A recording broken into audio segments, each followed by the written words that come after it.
Hey guys. Alright, so we are still in activity 5.2b, Introduction to CAD Modeling and Skills, and we are working with the Automobilox vehicles. There are two documents I want to make sure that you guys are aware of and that you guys are using interchangeably. And they are, first off, the actual assignment itself, which is the one that I'm on right now. Okay. Goes through the windshield, takes you down. We're not going to do this bracket. Okay. We are going to do the passenger base. Alright. We will do the wheel. Okay. And then there's a couple things that's not on this document that we're going to do as well. Alright. And that's under resources. So we go under resources. You can see here you have this dimension drawing sheet, or doc, I'm sorry, that you need to download as well. So you're going to need both. Alright. So this is the assignment. This one is the document with the dimension drawings. Well, I've already got it downloaded, so I'll show you what it looks like. Okay, and here it is. Okay, so if I zoom out a little bit, go a little bit quicker. So here's the passenger base. We're not going to do this yet. We'll do it later. Here's the passenger section. This is what we started on. Okay, this is the front, and we're going to be doing this one next after the windshield. Here's the windshield. Okay, I'm not going to have you guys doing this connector. Alright, the connector is a beast. We will do the axle. And that is it. Alright, so you guys do need to be paying attention to both documents. So in this particular example, we're going to be looking at this document for the windshield. But I want you using the actual assignment one, because I like the way it lays it out. It lays these overall dimensions out in a way that's easy to read, and I think you guys will be able to understand that more. This right here is just giving you guys some confusion, but we do need to use this drawing to fully complete the windshield. Alright, so let's go ahead and look back at the assignment. Okay, and this is why. So here's the windshield, and notice that the dimensions are a lot less. So I believe this will be helpful in the long run. Now I'm going to show you guys two different ways to do it, so that way, for those that like to do it one way or another, you have two different ways of doing points, and it's up to you to choose which one you prefer. Okay, so now, what do we mean by points? Well, if I look at this drawing, notice I have these 4 yellow square boxes. Basically what those are telling me is those are points, or that these lines are segments that meet at a point. Okay, so I could use all these multiple points, or I could just look and see which ones I actually need. And these two right here are the ones that I'm actually going to need, because this one right here, I could snap that to the origin, and then this one is just going to run along this origin line, or the X. Okay, now if you look here, you can see that this is my overall length for this object, okay, or this part, which is the windshield. Okay, if I look further into this document, I can see that I have radiuses on these lines, right? So that should tell you that they're really not lines necessarily, but they have an arc in them, since they have a radius, right? Something that you can measure from the middle. Okay, so we're going to be using the arc tool to create these 3 segments. All right. Now, the two ways I'm going to show you are this. One, using the mathematical feature of the software to actually put these points on our grid. And then the other one is we're going to just go ahead and put these points in the thin air, and then we're going to dimension to them. All right, and I'll show you the two ways. Some people like one way or another. I just want to show you both ways, so that way you guys are, basically efficient when you're working in this software. Okay, so let's go ahead and get started. I'm going to go into Inventor. I'm going to go back home, and I'm going to new part, start my sketch. Okay, so first thing, if I come here to my origin point, I'll select my line tool. I'll come up here, or I could select the point. Sorry, I'm going to select that point tool. And I hover on the origin point. Notice that my X value and my Y value are both 0. Well, hopefully by now you guys all know that the X is side to side horizontally, and that the Y is up and down running vertically. Okay, notice how my value changes when I go up. When I go down, I have a negative value. Same with the x. When I go to the left, I have a negative value. When I go to the right, I have a positive value. Okay, so now if I come here, remember that my overall length was 3.040. If I go back to my drawing, I'm going to look at this point right here, this lower point. Well, first off, I can see that that point is a difference between 3.040 and 3.01. Okay, so I'm just going to put my larger value in first, then my smaller value, so I'm not working with negatives, right? And that should put that point right here on the x, right? Moving side to side. But I also have to worry about the y up and down, right? So if I look at this value, I can see I have 0.64. So I'm going to go back. I'm going to use tab. Now you can see the x is highlighted. And remember that value was 3.040 minus 3.010. Tab into my next box, which is 0.64. Enter. And there's my point. All right, put it right in there for me. Okay, so now I'm going to go back again. Just go ahead and stop. I like it reading 0. You don't actually have to do that. You can just come over here. As long as you're in the positive side over here, you can just go ahead and type it in. It doesn't matter, right? That's just me. So I can go in there, and I'm going to do my overall length, 3.040 minus 2.550. Okay, well now you're asking yourself, well, where is he getting these numbers? Again, guys, I come back here.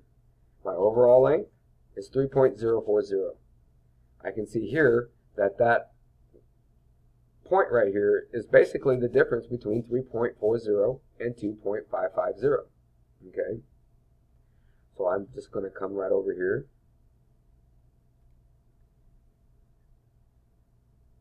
And then I'm going to put this value in, which was 1.0. Okay, and that point's in there. Okay, now I'm ready to go back to my line tool, and I'm ready to sketch this part out. And to sketch this part out, I would basically start on my origin point, and I'd go out 3.040, my overall length, remember? And then remember, this one is going to be arc, so it's not going to be a line. Okay, they have radiuses. So with my line tool selected, I click, I go out, and that is going to be 3.040. Enter. Hit the front key so you can see it, and I'm going to delete it. Okay, so there I have my start on this side, on doing it this way. Now I'm going to go back. I'm going to start a new part. I'm going to show you guys how to do the other way. So I'm going to start a part. Okay, and now the other way would be basically just to get started with points, right? So I just come in here, put a point, and then I could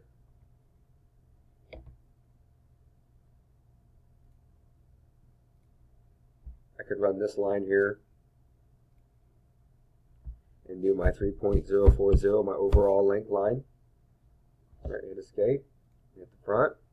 And then I'm going to use another line, and I'm going to use, this time I'm going to use a construction line. A construction line, remember, is just a line that is not part of the actual design. All right, so not that it doesn't matter, but when I go to extrude it or put anything in it, nothing will apply to the construction line as far as features are concerned. All right, so I'm just going to go up to a distance, right, and click, and I'm going to escape. And now I have basically a line as a reference point that goes vertically that will help me with dimensioning to, instead of just a point, now I can use this whole line. Just a little easier to use. And now remember, this one from that line was 3.010, enter. And then this one is 2.55, enter. Okay, now we have to do from the bottom. So from here to there should be 1 inch. Okay, and then from here to there should be 0.64. Okay, and then I'm going to hit escape. Escape takes me to my pick tool. So now I can just pick this and move stuff around, get that out of my way. And now this one is ready to be sketched. Okay, well, the two differences of doing it dimensioning to the points or using mathematical features. It's kind of up to you. Okay, so now we're ready to finish the sketch. And so I'm going to go ahead and grab my arc. And I'm going to start at this point. And then go up here, hit that, and that's supposed to be 6.0. Okay, oh, it made a construction line. You guys see that? So all I need to do to fix that is hit escape, go select that line, and then go up and turn off the construction line. And it'll turn it into a solid line.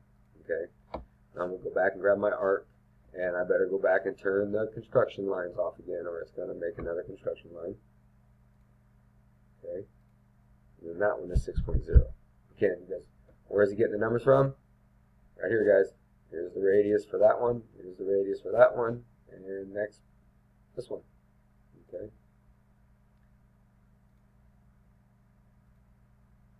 Now it's 4.40. Done. Okay. Now, we'll go back to this part. And we're going to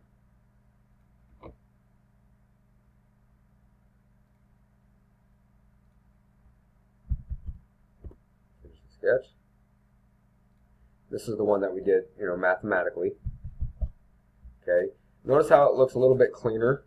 Right? It doesn't have those lines running everywhere. It doesn't have the dimension lines every which way. Okay. There we go. But let's say you were concerned. Maybe you're like, well, I wonder if I really did. Well, you could always check it, right? We can just go to the dimension tool, select that one, select this one, and we can go up and look. And there you can see. There's my 2.55. So I'm good, right? Okay. I'm going to hit escape so I can delete that. And now I'm ready to make sure that those lines are tangent. If you remember back to that assignment,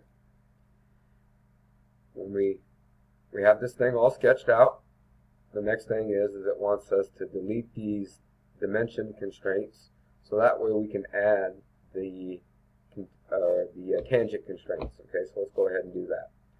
So I'm going to grab my tangent, just like this line, and that line, and then that line, and then that line, and those are both tangent now. Now I'm ready to finish that sketch, and I'm going to extrude it, and my value, again, looking back at this assignment, is 2.55. Okay, so 2.55. Oh, crap. 2.55. Enter. Get my home key. Donesy. Alright, let's go back to this one. And now we're going to do those cotangent, but remember, I actually do have to delete these, right? How do I know? Well, because if I come here and try, it's going to go like this one. Yep, it's already going to give me a warning sign, right? So I got to hit escape to get out of the tangent tool. Select that constraint, delete it. Select that one and delete it. And select this one and delete it. Now I'm ready to go. So just a couple more steps, a few more lines in your way, I guess.